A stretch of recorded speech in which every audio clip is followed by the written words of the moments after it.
লেবাননে ইসরায়েলের বর্বর বোমাবর্ষণের জের হরমুজ প্রণালী সম্পূর্ণ বন্ধ করল ইরান। ঘোষণার কয়েক ঘন্টার মধ্যে পশ্চিম এশিয়ায় ভেঙে পড়ছে শান্তির আশা। আপনাদের জানিয়ে রাখবো, ইতিমধ্যেই মার্কিন প্রেসিডেন্ট ডোনাল্ড ট্রাম্প তিনি কিন্তু যে ঘোষণা করেছিলেন ট্রুথ সোশ্যালে, এবং তারপরে লেবাননে ইসরায়েলের বর্বর বোমাবর্ষণের জের হরমুজ প্রণালী এবার সম্পূর্ণ বন্ধ করে দিল ইরান। ঘোষণার কয়েক ঘন্টার মধ্যেই পশ্চিম এশিয়ায় ভেঙে পড়েছে শান্তির আশা। কারণ আমরা দেখেছি যে মার্কিন প্রেসিডেন্ট ডোনাল্ড ট্রাম্প তিনি যে 2 সপ্তাহের যুদ্ধবিরতি ঘোষণা করেছিলেন, এবং তারপর কোথাও গিয়ে পশ্চিম এশিয়ার একটা আশার আলো দেখছিল যে শান্তি ফিরছে পশ্চিম এশিয়ায়।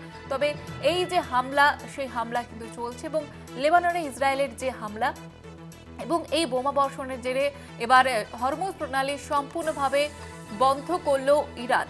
ঘোষণার কয়েক ঘন্টার মধ্যেই কিন্তু পশ্চিম এশিয়ার ভেঙে পড়ছে শান্তির আশা।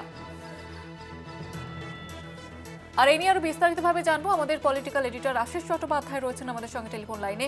আশিস দা, মার্কিন প্রেসিডেন্ট ডোনাল্ড ট্রাম্প ঘোষণার পরেই কিন্তু আমরা ভেবেছিলাম হয়তো পশ্চিম এশিয়ার কোথাও গিয়ে একটা আশার আলো দেখেছিলাম যে এবার হয়তো শান্তি ফিরবে, তার মধ্যে এই বর্বর হামলা, কি বলবেন? দেখো, অত্যন্ত উদ্বেগজনক খবর আসছে পশ্চিম এশিয়ার থেকে।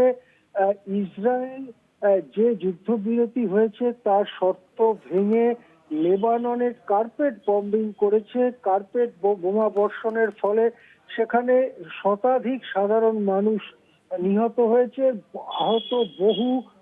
যেখানে সাধারণ মানুষ থাকে, কোনো মিলিটারি টার্গেট নয়, সেই সব জায়গায় একেবারে বৃষ্টির মতো বোমা বর্ষণ করেছে ইসরায়েল। যে শর্ত হয়েছিল যুদ্ধবিরতি, সেই শর্ত ভেঙে এই কাজ করেছে ইসরায়েল। এবং এমনকি মধ্যস্থতাকারী দেশ পাকিস্তানের প্রধানমন্ত্রীও একটু আগেই বলেছেন যে এটা ইসরায়েলের পক্ষ থেকে শর্ত লঙ্ঘন হচ্ছে। এবং ইসরায়েলের এই বর্বর আক্রমণের জবাবও দিতে শুরু করেছে হেজবুল্লাহ। ফলে ইসরায়েল এবং লেবাননের যুদ্ধক্ষেত্রে যুদ্ধ আবার পুরোদমে শুরু হয়েছে। লেবাননে এই ধরনের বর্বর আক্রমণের প্রতিবাদে বা তার বিরুদ্ধে পাল্টা ব্যবস্থা হিসেবে ইরান হরমুজ প্রণালী সম্পূর্ণ বন্ধ করে দিল।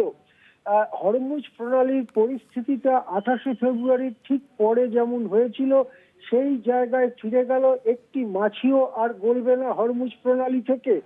হরমুজ প্রণালীর ওপাশে আটকে আছে অন্তত 100 থেকে 125টা তেল ভর্তি, ন্যাচারাল গ্যাস ভর্তি জাহাজ।